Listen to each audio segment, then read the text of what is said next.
Okay, so I'm pretty sure I'm pretty sure majority of people know who Jim Kelly is, but even during my research, like I didn't know he was actually a professional tennis player.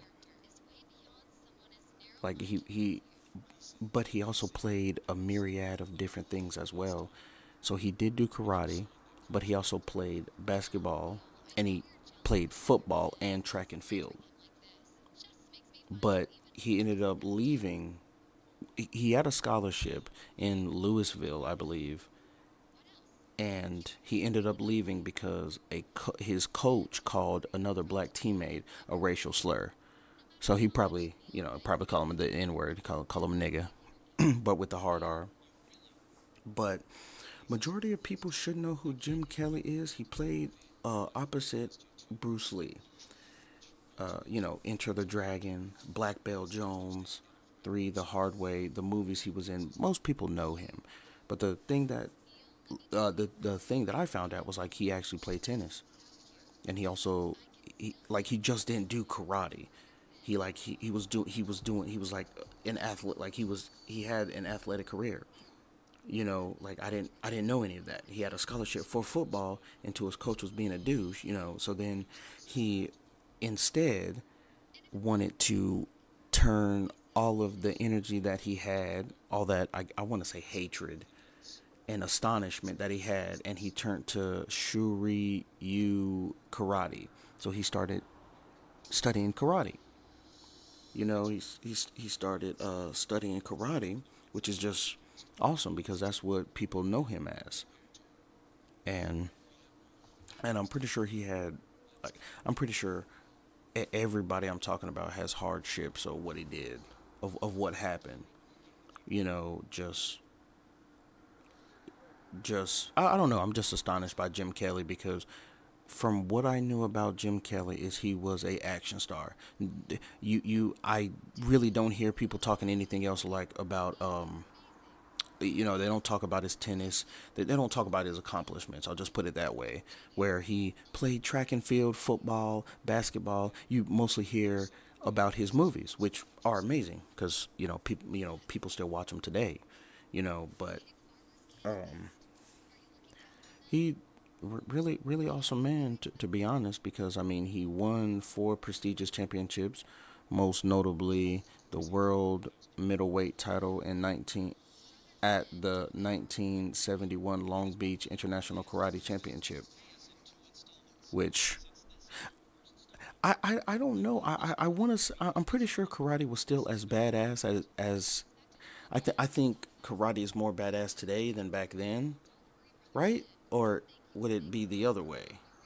Was karate more badass back then, and it's not really that badass now, or was karate not really badass back then, but it's badass now? Or did it just stay badass throughout the whole time? Don't really know. But Jim Kelly, through all of his, through all the trials and tribulations that he faced, overcame that and started studying karate, and he became a karate master to be honest.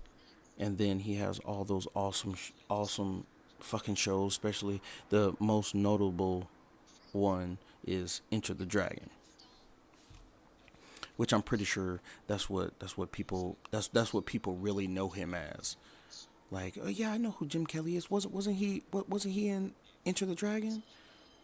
Uh, like alongside Bruce Lee, wasn't he in that one? Yeah, because I watched it for Bruce Lee, but then I found Jim Kelly. I was like, what?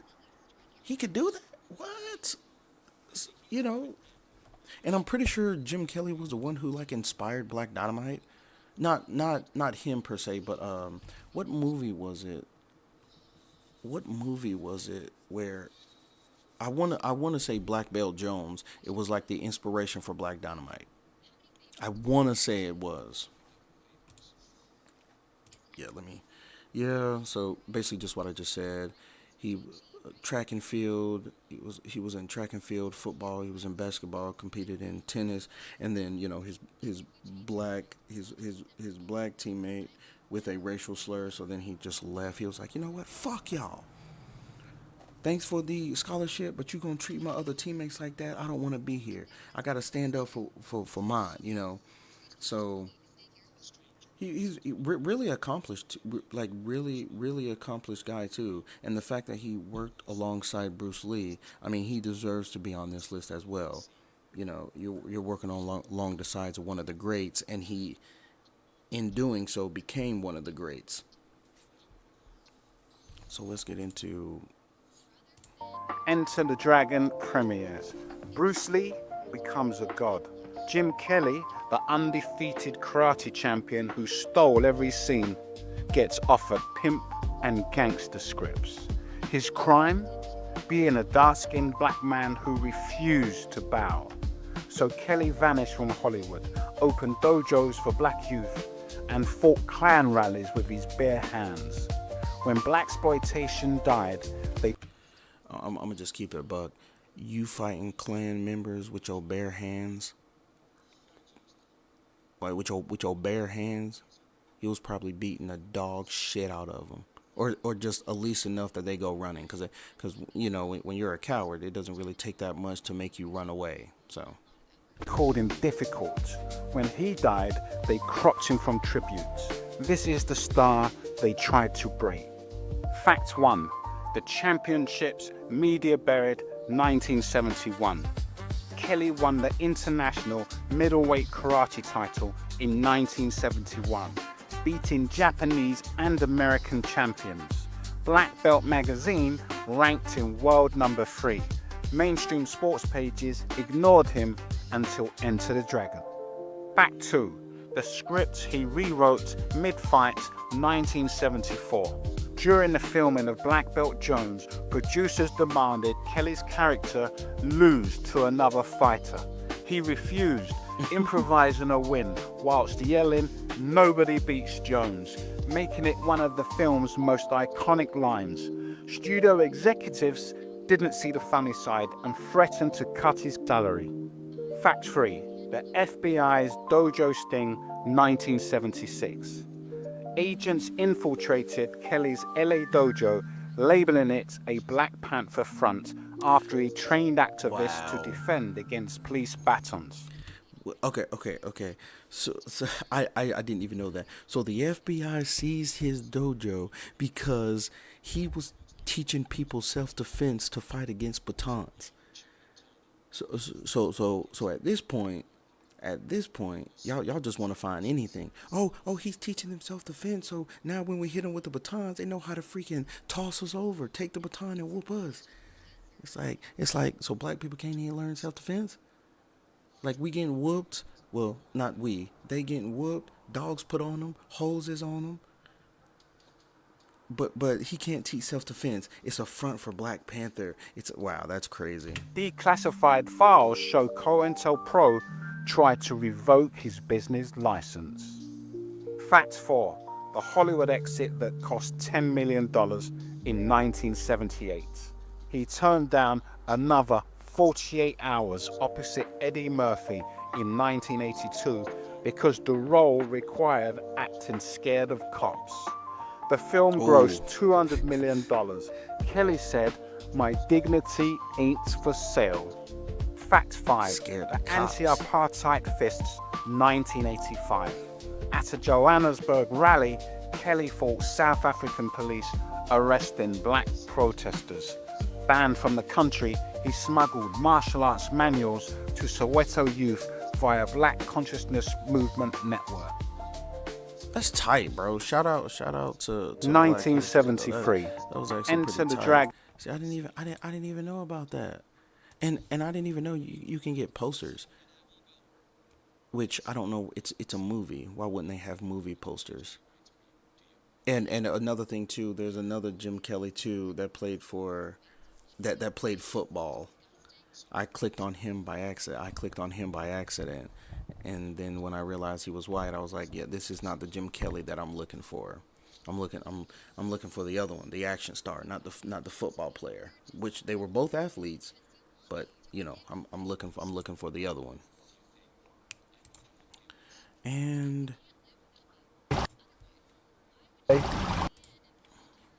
yeah, don't start just yet. Don't start just yet. Martial arts became a part of me as a teenager. I've been involved with sports all my life since I was a little kid, and I was a star in all-around athlete in junior high school, and all the way through college. And then I got involved in martial arts as a teenager. But my main thing at that time when I was younger was martial arts. Actually, it was more football and track, baseball. Those were my sports. But then I started taking martial arts just to stay in shape, and I got hooked on it. So then I started setting goals. And I went to, after I graduated from high school, I had over 100 football scholarships, and I chose the University of Louisville in Louisville, Kentucky. So I went there and played football. After attending University of Louisville, my first year, I was a little disappointed with the school. It was more of a basketball school. But anyway, I quit school there, and that was based. And the reason I quit school there is because it was like a racial thing. Maybe there was a big mistake in my life to quit because of that. But one of my best buddies on the football team by the name of Charlie Johnson, black guy from Alabama. Actually, he was a junior, I was a freshman. But one afternoon in the practice session, the head coach called him a nigger. So it kind of upset me. So I said, hey, why am I putting out my blood, sweat, and tears for this coach, and he's going out, he can call a black guy a nigger. So then I kind of got upset and I left the school. But anyway, I was already involved in martial arts somewhat.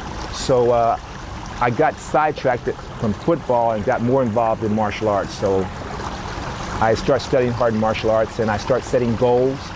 And then one day it came to me that I'd really have to decide what I wanted to do in life.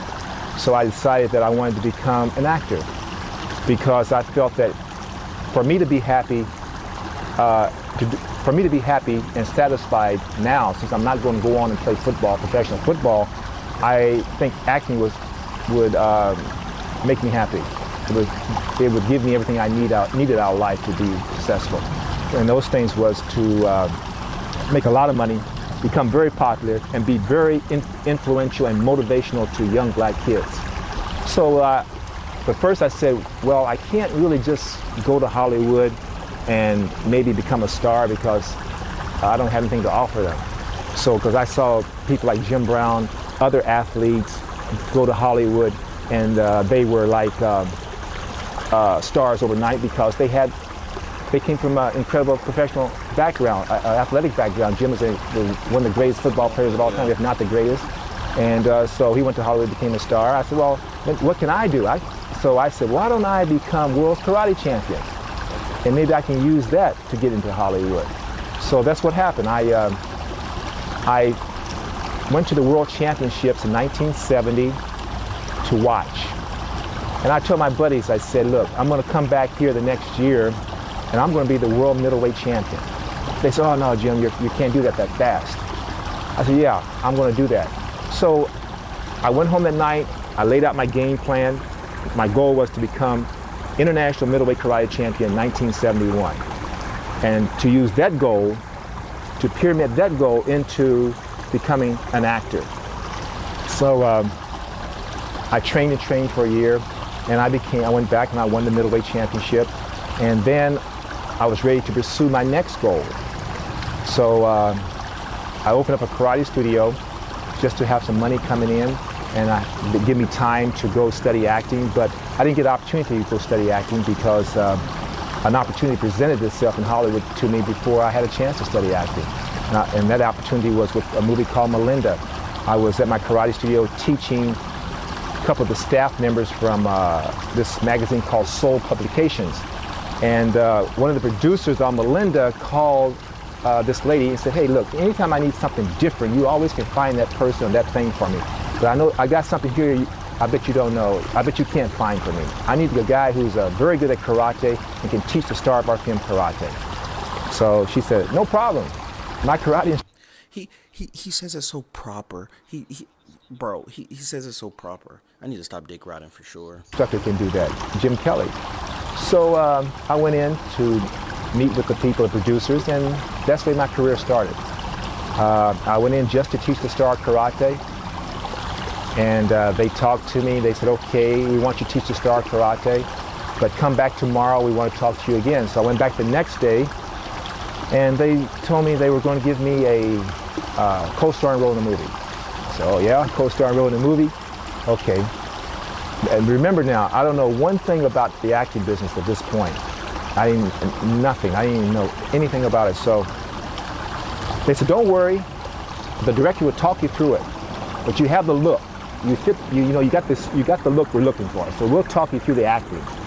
So they did. I thought I was terrible. I really thought I was terrible. But I thought I looked good on it. I had the presence, but my acting skills I thought was terrible. I thought it was passable, I guess. So anyway, at that point they told me, some people on the set were telling other actors saying, Jim, you're over now.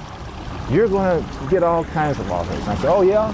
Which to me, I didn't really realize what they were talking about, because these were veteran actors, so they knew once a person has certain amount of screen presence, screen time, and good chance you're going to get some offers, especially if you come off pretty good.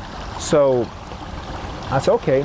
So I was at my karate studio for about 2 or 3 months. My telephone wasn't ringing. I said, where's all these offers, But then all of a sudden, this little Jewish lady that I met who was representing me, Nora Sanders, she called me at my karate studio about 5 o'clock in the afternoon, and she said, Jim, they're casting a film out at Warner Brothers. It's a fight film.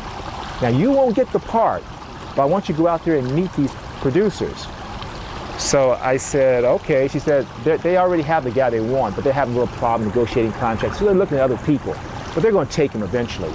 But this is an opportunity for you to meet the producers. So I went out there, and it was Warner Brothers, Fred Weintraub, Paul Heller, who produced Enter the Dragon, and they said, do you know karate? I said, yeah. So they said, well, show us little moves. So I started jumping around, moving around, kicking all over the place. Okay, good.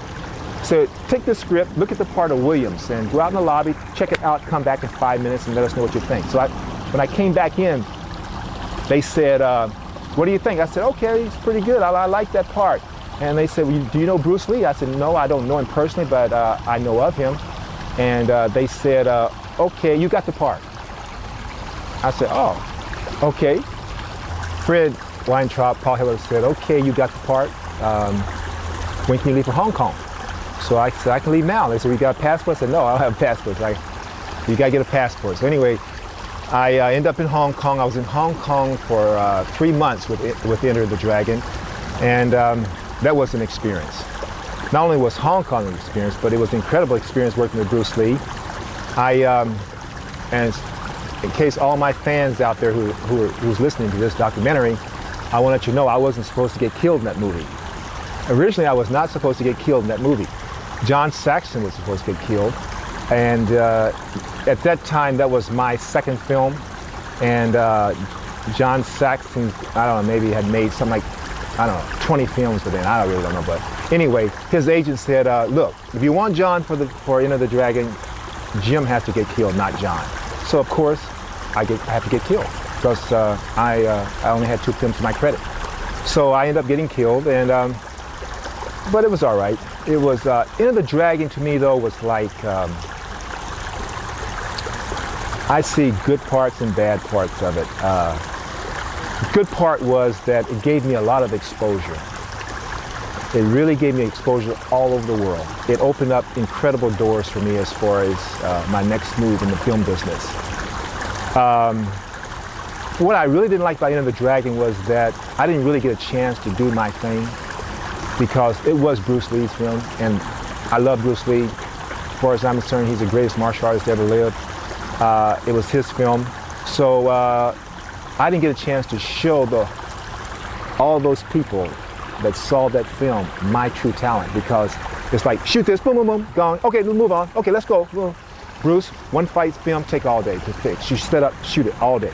Same fight film for me would be like, and the fighting, I didn't get a chance to really show my technique. It was like very basic, so I didn't get a chance to really do what I wanted to do until I signed a 3-picture deal with Warner Brothers. But that's what I really didn't like about Enter the Dragon, that I didn't really get a chance to really do my thing, really be me and fight the way I fight, you know. So, but it worked out because.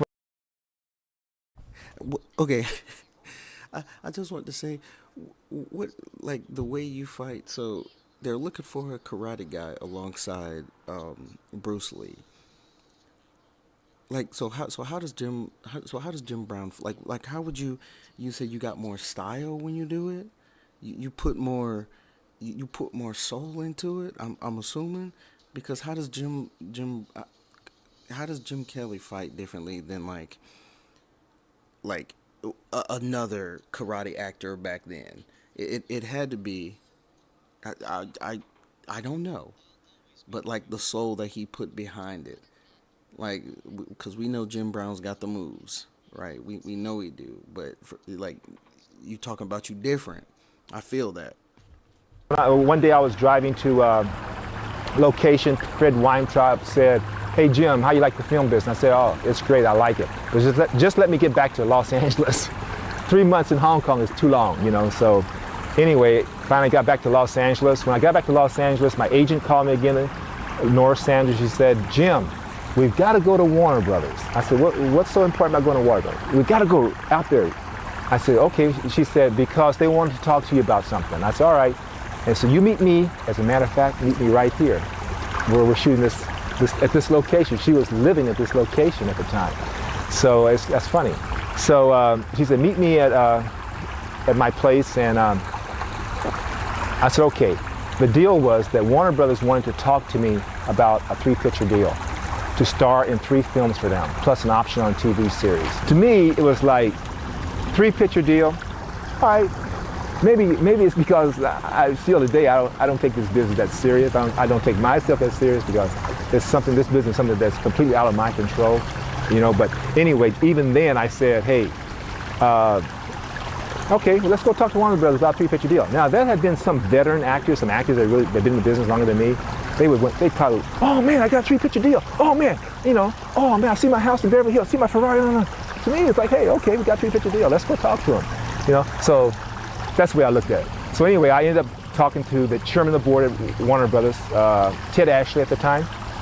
Did a 3-picture deal with Warner Brothers, signed a 3-picture deal, option on TV series, and some merchandising stuff. So I did that. Black Belt Jones, the first one. Golden Needles, the second one. Hot Potato, the third one. And Black Belt Jones was incredible experience. It was my first film that I was a star. I'm the man, you know. Gloria Hendry was in that, very beautiful lady. I enjoyed working with her, but it was me. Everything, I was the man that had to make that thing work. And that was, and I didn't feel that much pressure, but it was an incredible experience for me. That film made a lot of money.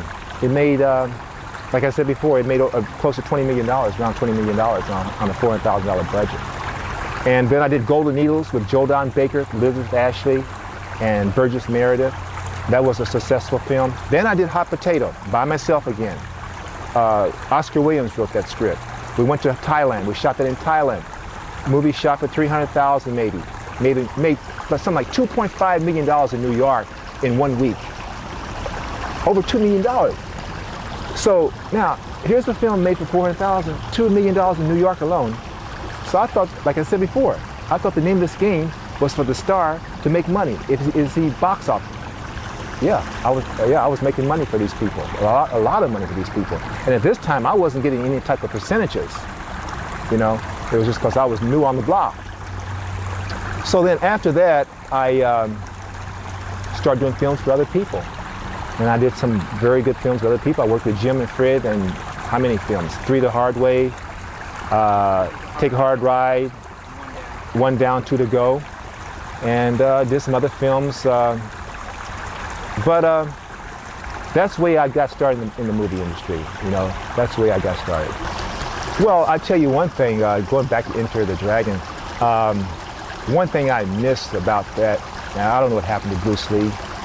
I've heard so many stories, so I really don't know. But I know one thing, before whatever happened, was supposed to do another film with him.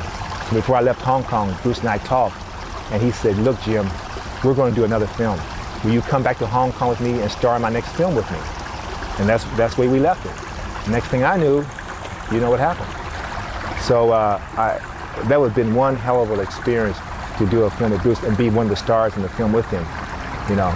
So that didn't happen, but who knows? So I don't know. At least I had a chance to work with him, meet him, and learn a lot from him. Yeah.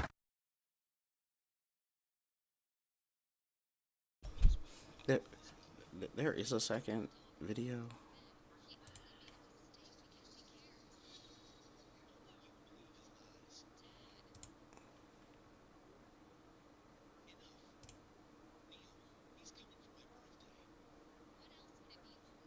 So, you know, people think that, I think some people out there might think that Jim Kelly just became a star overnight. You know, he just all of a sudden was in the right place at the right time. Somewhat I was in the right place at the right time, but it's more background to it than that. First of all, the sacrifice. It's just, when you have a goal in life, usually you have to make incredible sacrifice to come. I don't care if it's football player, basketball player, corporate world, whatever it may be, there's usually a lot of sacrifice. So, and I refuse to let people tell me that I couldn't become an actor. And a lot of people try to tell me that. I had a good job at a shoe store, working at a shoe store here in Los Angeles, and they offered me a job in San Francisco to become a shoe manager, one of the most elaborate stores they were opening up there. And I told the guy, I said, look, man, I can't do that. And he said, why? I said, because I came to Hollywood to become an actor. They said, are you crazy? You must be crazy. You mean to me you're going to turn this job down up in San Francisco because you want to pursue an acting career? I said, yeah. So I didn't take the job, and I ended up quitting the shoe store job, and I ended up going down with the hobos in Manpower, where you have labor jobs, and going down there at 5:30 in the morning, giving my name to some guy, and he would read my name off, and I'd go out digging ditches somewhere, just so I would have free time to pursue my karate. You know, first it was to win the karate championship. At that time I was doing karate, try and pursue the world championship, and then go to the movies. The movies were still up there. So, but at this point, I went down to Manpower, took labor jobs, digging ditches and all that kind of stuff, so I would have free time to train, fight, and prepare for the world championship. But I could have been in an air-conditioned shoe store selling shoes, but that's not what I wanted to do. So, what I can say to the kids out there who are listening, the main thing is to set your goal and don't let anybody keep you from pursuing it, you know, and lay out your game plan and go for it, no matter what anyone else says. When I was a kid growing up, when I was a little kid, like junior high school, elementary, junior high school, at that time, my hero was Willie Mays, you know. Willie Mays. So that means he's my cousin. I don't know, the second cousin, what, he's my cousin's method, but I didn't know at the time. But Willie Mays was my hero. When I got in high school, and I was playing high school sports, football, basketball, track, baseball, Jim Brown was my hero. Jim Brown was, to me, was like the man. You know, he motivated me because I was heavy into football. And as a matter of fact, I used to try to do things he did on the football field, different techniques he used on the football field against guys who were trying to tackle him. But he inspired me. Then after that, Muhammad Ali was my hero. You know, very inspirational to me, Muhammad Ali. In the ring and outside the ring, he was very inspirational to me. So and I still have people that I'm inspired by. Even today, I have people, black athletes, I see certain black athletes, not all. I'm very disappointed in a lot of black athletes, very much disappointed. Not what they do on the football field, what they do on the basketball field, what they do off the football field and off the basketball courts. But there's some black athletes out there that I am inspired by, maybe one or two. What was it like? He's got the same mentality as me. Like, it's so hard to be happy for black people what they do today, when it's just like you just see the just like decline of how they act. Like, you don't act like just the way they act is just foolish out here. It's hard to be happy about Black History Month when you could go on the internet and watch some black people acting a fool on the internet and posting it, getting arrested half of the fucking time. It's hard to be proud of your Black history when this is what you see in the generation today. It's hard. Everybody wants clout. You want money. Like, where's the hard work? Where's the hard work? Where's the consistency? You know, it's like, it's hard. I feel that same way too. Like, I can see a lot of role models in today's world, but I can also see a lot of people that I would never follow a day in my life because they have nothing to provide because they're not showing anything. I feel them on that. You said that when you were younger, that Jim Brown was a hero here. Yes. And then you went on to make 3 movies with him. What was That's it right. like when you first started to get to work with Jim Brown? Well, it was incredible experience working with Jim. Because he, at that time, when I worked with him in Three the Hard Way, he had done so many different films, action films. He was like, I guess Jim, you might say Jim was the first real black action hero, from the films he had done before I worked with him. I can't think of anybody that, in that type of film, action films, that I just can't think of anybody else before Jim. Sidney, of course, has always been a great dramatic actor, but when you come to the hardcore black action films, I think Jim was the man. So it was very good to work with Jim. It's like working with Bruce. I learned so much from Bruce, working with Bruce Lee. I picked up so many different things. When I worked with Jim Brown, I learned different things from Jim. As a matter of fact, when I was in the Canary Islands, we were in the Canary Islands, me, Fred, and Jim. We were over there, and Jim and I was talking one day on the set, and Jim said something very interesting which has still stuck with me today. He said, in this business, in life, and in this business especially, you got never let them kill your spirit. He said, they might take your money, they might take your car, they might take your house, but never let them kill your spirit. And I remember that, and that's very true. And I tell people that to myself today. I say, people might take your money, your car, you might take your wife, you might take your girlfriend, they might take a lot of things, but you can't never let anyone take the spirit. And then once that's just over with. So I really enjoy working with Jim. I think that Jim Brown, Fred Williamson, and myself, we were the last of the black action heroes in Hollywood. And that's sad to say.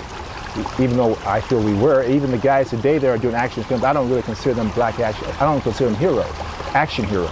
There's some incredible dramatic actors there. I mean, Denzel Washington is a very good actor, dramatic actor. Wesley Snipes, I think, is a very good actor.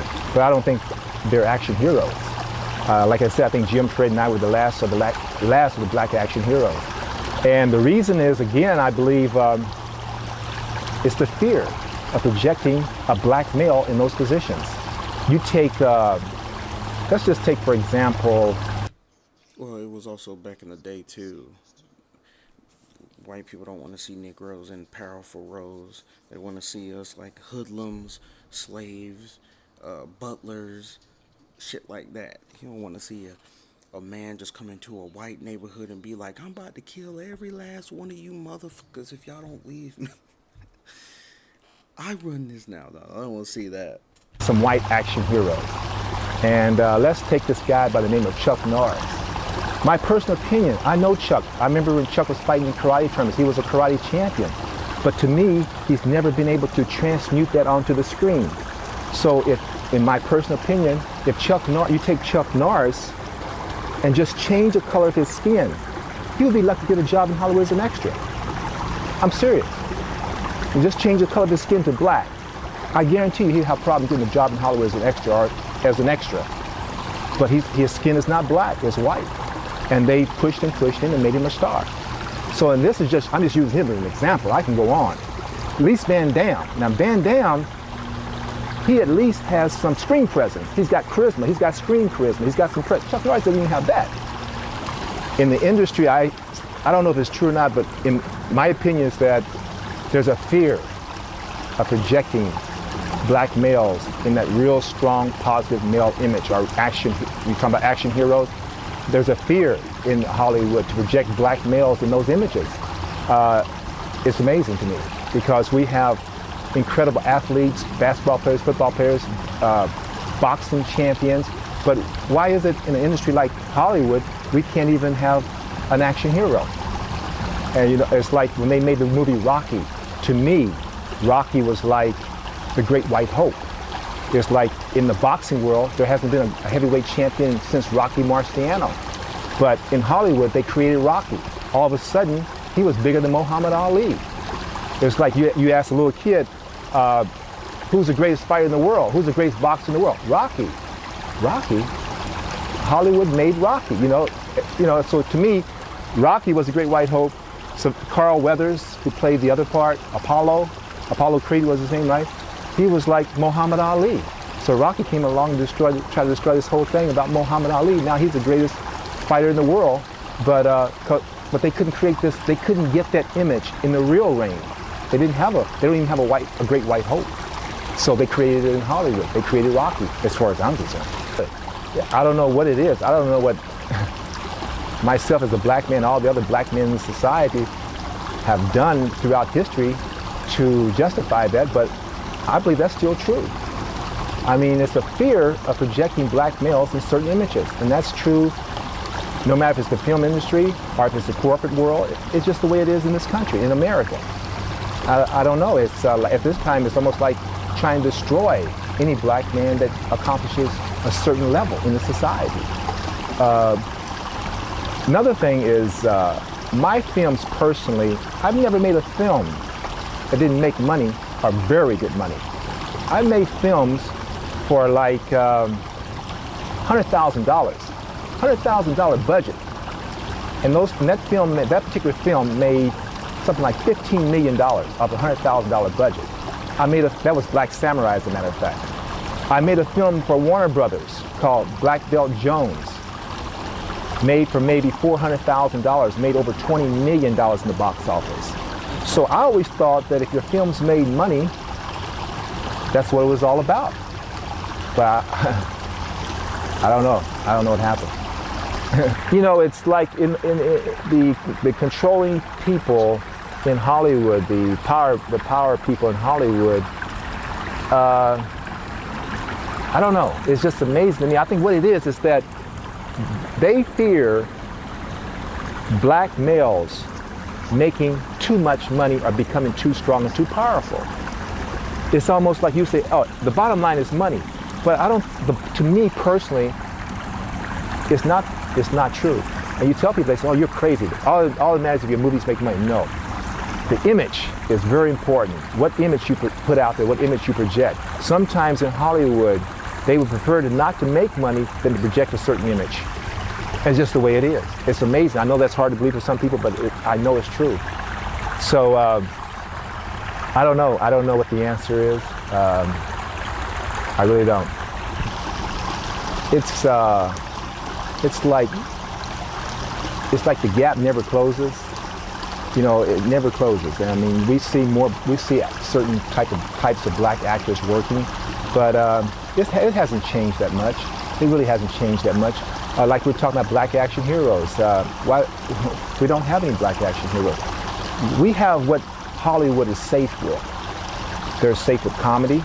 And I love Eddie Murphy. I think he's an incredible comedian, and I think he should make millions and millions of dollars off of what he does well. But we do more than that. We have other actors, we have other people that can do other things besides comedy and things that are safe in Hollywood. And that's my outlook on it. They fear certain images in Hollywood. You're okay as long as you project a certain image on the screen, but after you go past a certain level, then hey, wait a minute, we can't do that. You know, and it doesn't matter who you are. I don't care if you're Sidney Poitier, who I have greatest respect for, incredible actor. I don't care if you're Spike Lee. Spike Lee can only do certain things. That's it. And they're going to control that situation. I don't know what the answer is, to tell you the truth. I just know that I'm not getting the parts that I want to get, which I think I deserve to get. And I turn down 3 films a year. I turn down $1 million a year. Because I refuse to do what they offer me. Even though they're starring roles, they're leads, but the scripts are so bad, or the image they want me to project as a black male, I won't do it. So that's okay. I'm, you know, it bothers me a little bit, but I'm pretty comfortable with myself, with myself. So, and I'm happy with what I've done so far, the people that I have touched and motivated in the world. I've had star athletes come up to me and say, Jim, you know, when I was a kid, you were my hero. You motivated me, and that really makes me feel good. When you have a guy like Marcus Allen, who's also one of the greatest football players ever lived, he came up to me one time. He said, Jim, you know, when I was growing up in San Diego playing football, you were my hero. You were one of my heroes. You were really one of my heroes. You really motivated me. So when Marcus Allen came up to me and say that, that makes me feel good. Lee Haney, I don't know if you know who Lee Haney is. Lee Haney, the greatest bodybuilder in the world. The same thing. He came up to me in one of the restaurants one night and said, Jim, you know, when I was growing up, man, you were like the man. You're my hero. You were my hero. So when guys like this come up to me and say that, and even guys who are not as known, or just the average guy on the street can come up to me and say, Jim, you really motivated me. And I have this, I have people come to me all the time. I have parents come to me and say, Jim, you know, you got to do more movies. You got to do more movies because my kids, you motivated my kids so much to be successful in life that it's incredible. So when I see that, I'm happy. That's more important to me than having $1 million in my pocket. Although I like having $1 million in my pocket too, though. But you know what I'm saying? So it's happy. I mean, I've done a lot of things in a short period of time that I've been in the film business. Actually, not too short of time because time goes by pretty fast. And I've experienced a lot of things. I've met a lot of great people, so I'm pretty happy with myself. Nothing else needs to be said at that point. That's where I'm gonna end it at for Jim Kelly.